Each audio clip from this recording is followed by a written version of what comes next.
Bangauyo anike da banda kamale seneke baliyo da basangunde kadoma ambe awla donné ka foko ambe ferme agricole bamba amba akonna nani watina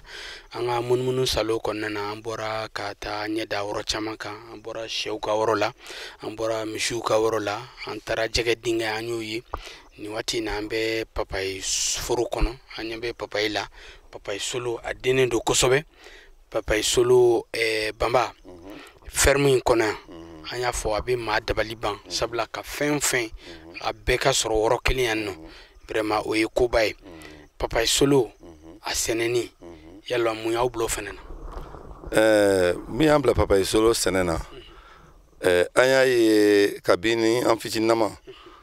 chorabo ni papai na amba akise mo fili nyamantonga sumu me falo yere mo beta turu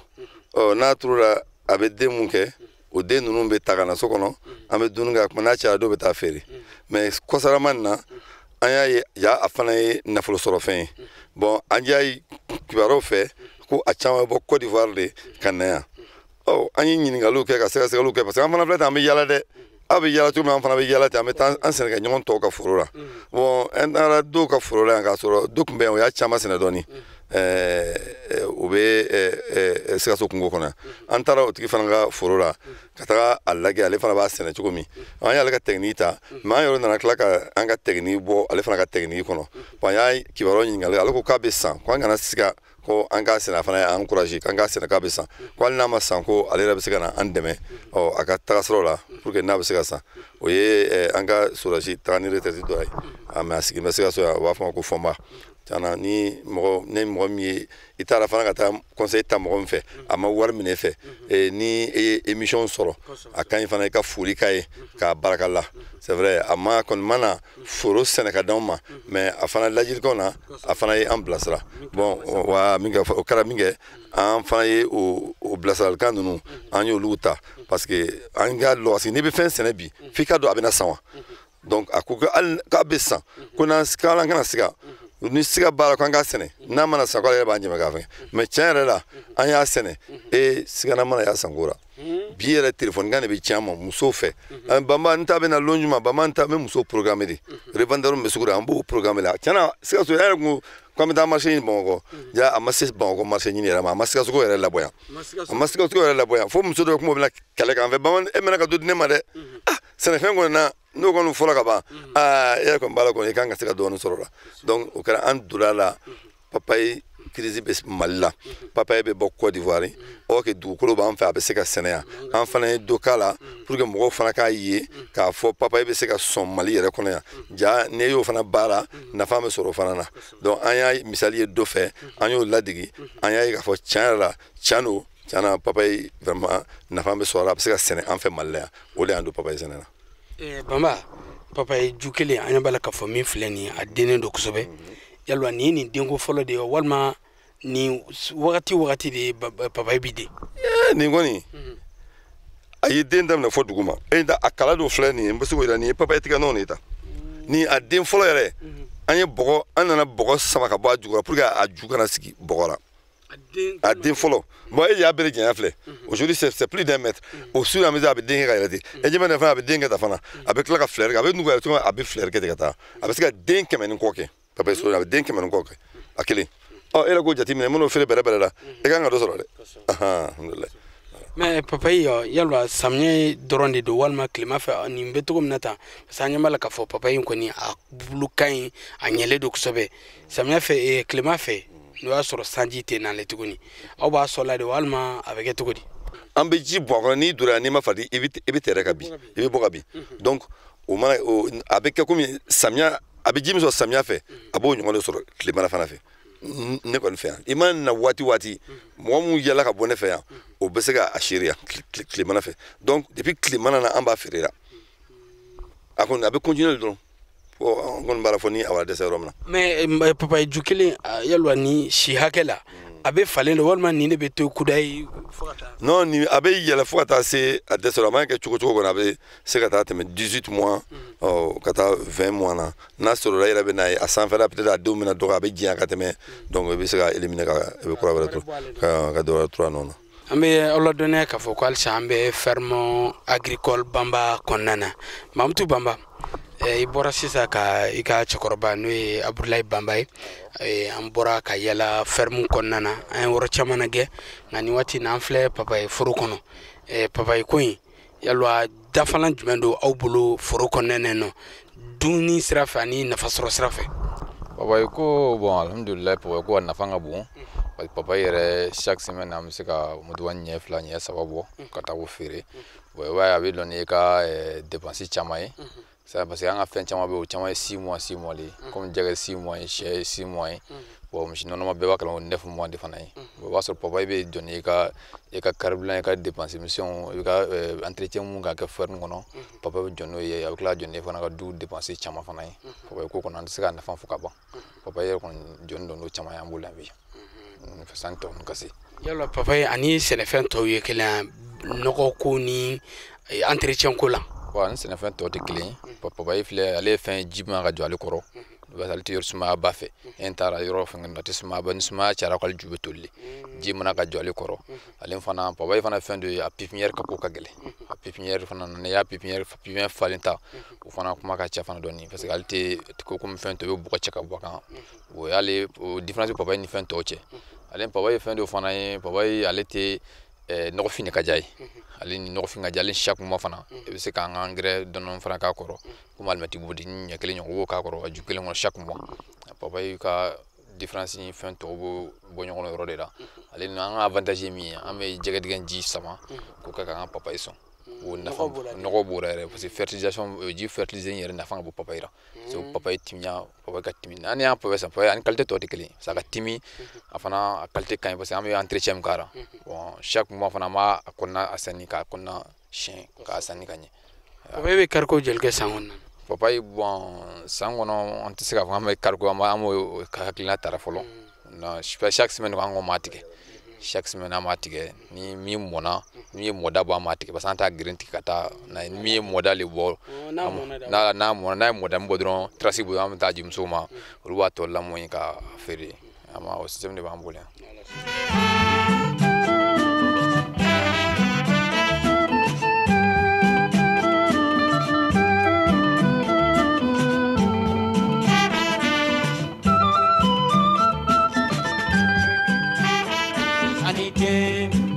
yo anite dabanda kamale seneke baliyo daba samunde kado anga munmunu salo konnana ferme agricole Bamba konnana ni wati na ambe mishuka worola mishuka anglo ambe no ni wati na anyambe mishula ambushudu donc lecceru do o sebe ko balo le do balo to nyale do sobe nga amena crofodi mami refene ka baro nyeshine be mishinu nga koma Bamba bon alhamdulillah ya foto mnal bi ambe ferme agricole Bamba kono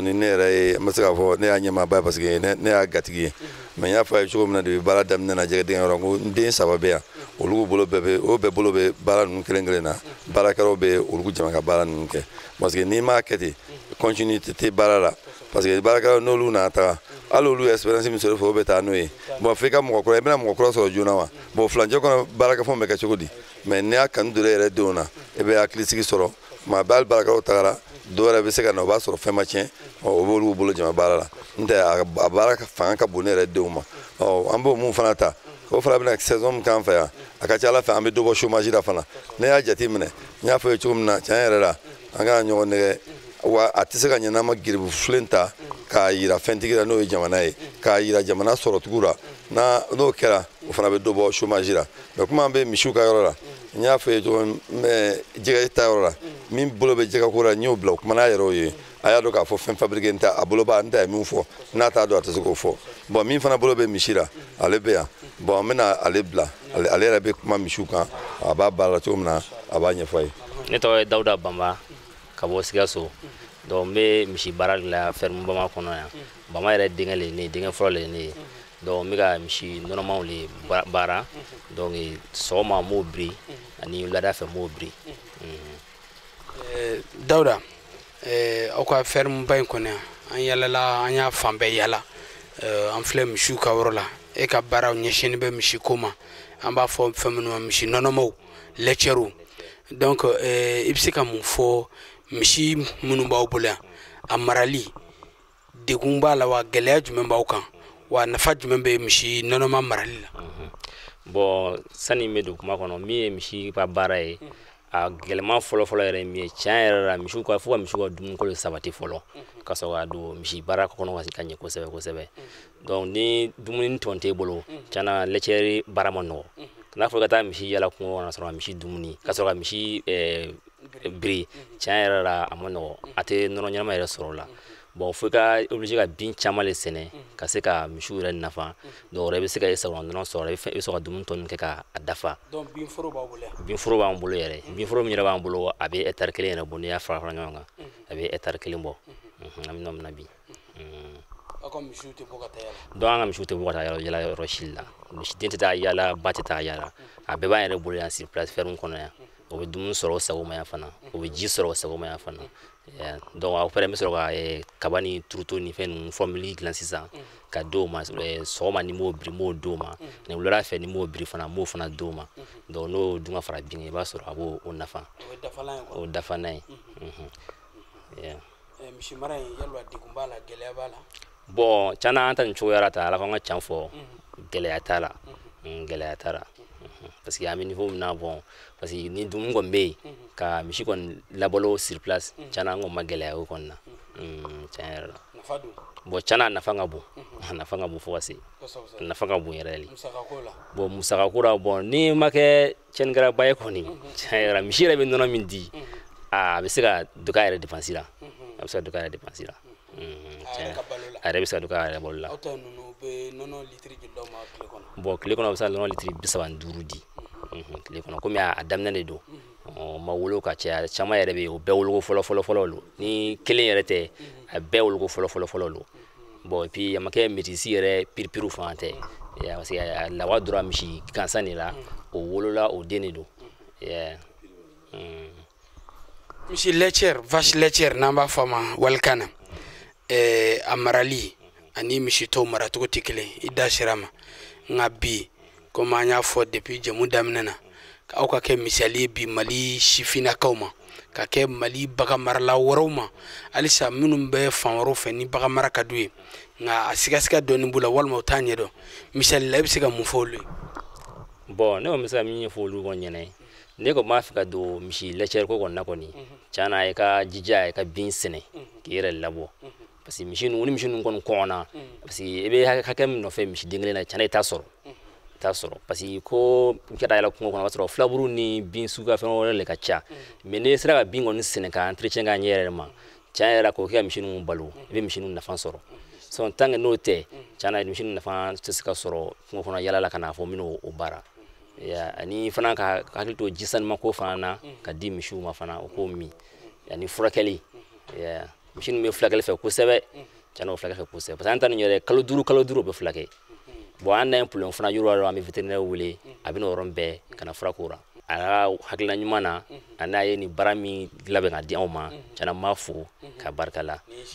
nin ye siniɲɛsigiba y'an bolo bon nin yɛrɛ to yɛrɛ ni tiɲɛ yɛrɛ la k'a fɔ n bɛ taa baara kɛ mɔgɔ wɛrɛ fɛ ko baara kɛ gouvernement fɛ tiɲɛ yɛrɛ ne yɛrɛ t'a fɛ tiɲɛna n t'a fɛ parce que n t'a fɛ yɛrɛ ni ala kɔni ye nin sabati n bolo tiɲɛ n tɛ gouvernement baara yɛrɛ n t'a fɛ hali mɔgɔ wɛrɛ baara n t'a fɛ parce que ni yɛrɛ donna yan tile kɔnɔ depuis fajiri ma jigin donna yan n bɛ yan ne fɔ taa fɔ su kora n bɛ fitiri seli la n'olu ka taa mais sisan komi n bɛ taa nɔnɔ di yɔrɔ min na o bɛ kɔn ka taa so donc n bɛ kɔn ka taa nɔnɔ di olu ma so ne yɛrɛ donna yan kɔni n bɛ tout le temps n bɛ bolo bɛ misi ninnu ka baara la fo ka taa fɔ su ta waati donc n bɛ cɛkɔrɔba yɛrɛ fo donc ka dugawu kɛ ala ka si ni kɛnɛya di a n'a yɛrɛ ma donc mɔgɔ fana ka kɛ a yɛrɛ fana ɲɔgɔnna misala ɲuman ye ka ɲɔgɔnna dɔɔni kɛ i ka denw fana ye ou bien hali mɔgɔ wɛrɛw fana ye pour que a bɛ dɔ bɔ jamana fana ka chômage fana na tiɲɛ yɛrɛ la bon n kɔni tɛ se ka tɔgɔ juguya fɔ ala k'an ka tiɲɛ fɔ. i ni ce i Banba merci beaucoup kɔrɔfɔ ɲɛna.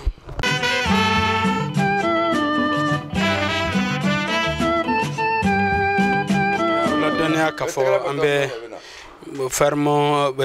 agricole bamba kɔnɔna an ka munumunu salo kɔnɔna ni an ye sɛso kɔnɔ ni waati na an bɛna kɔrɔfɔ di cɛkɔrɔba ma halisa laɲini minnu b'a bolo ni ferme kɔnɔna ka se ka dɔ fɔ sɛko fɛn na bamba.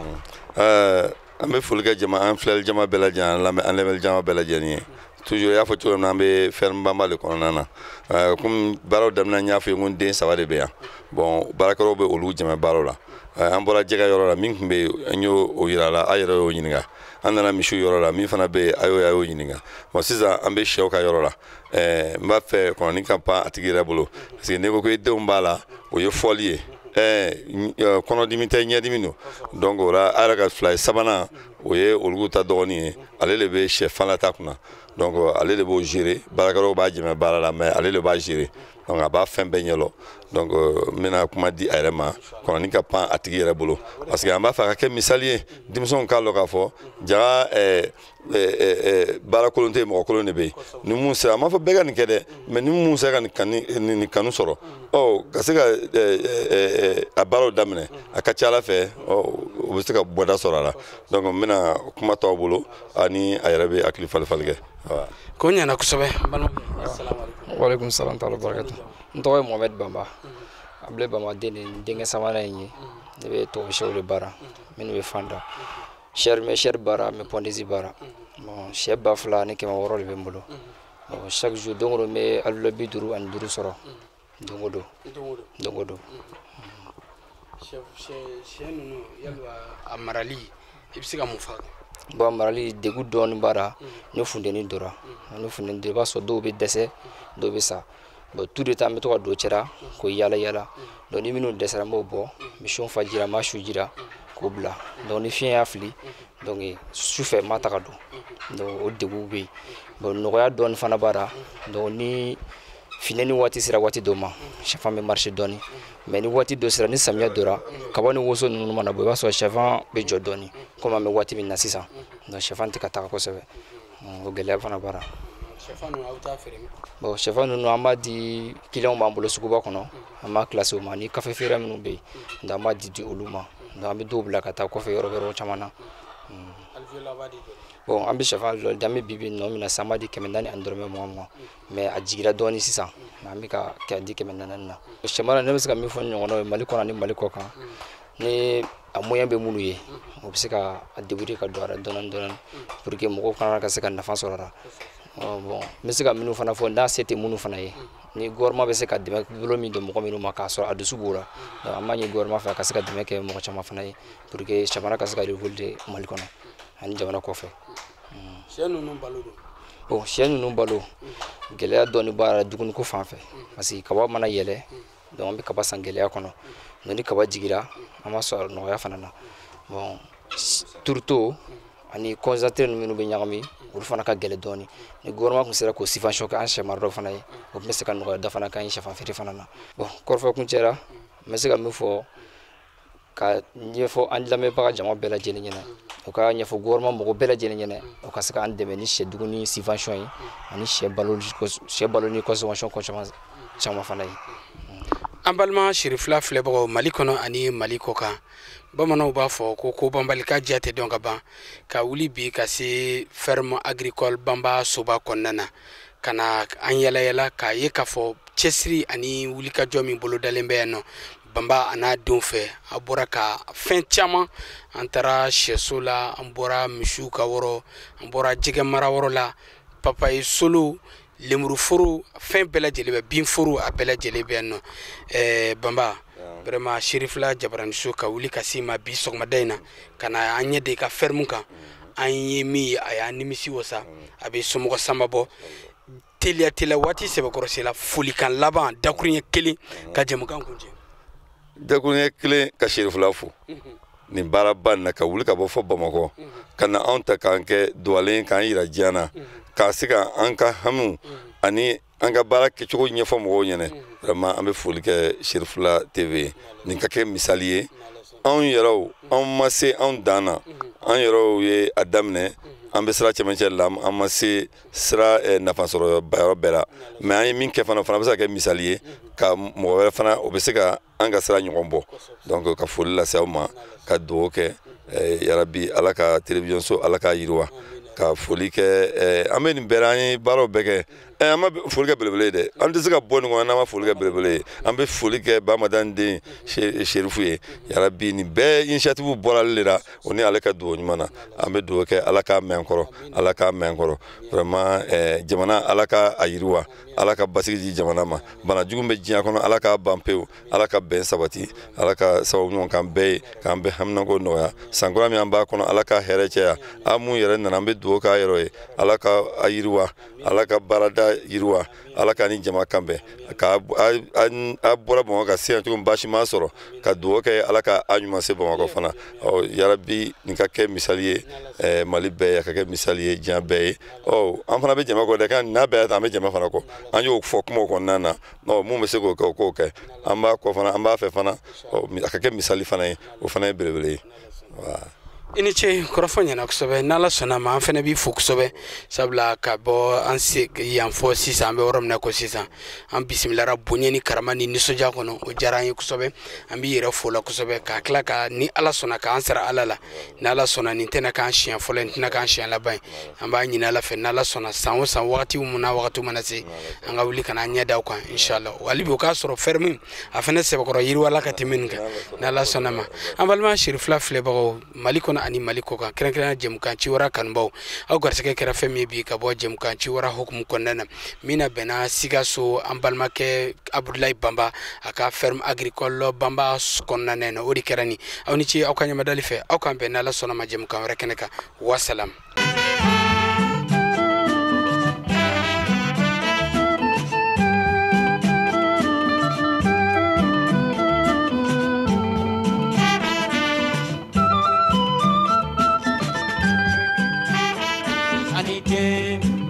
Yo anite da banda kamale seneke baliyo da basangu de kadoma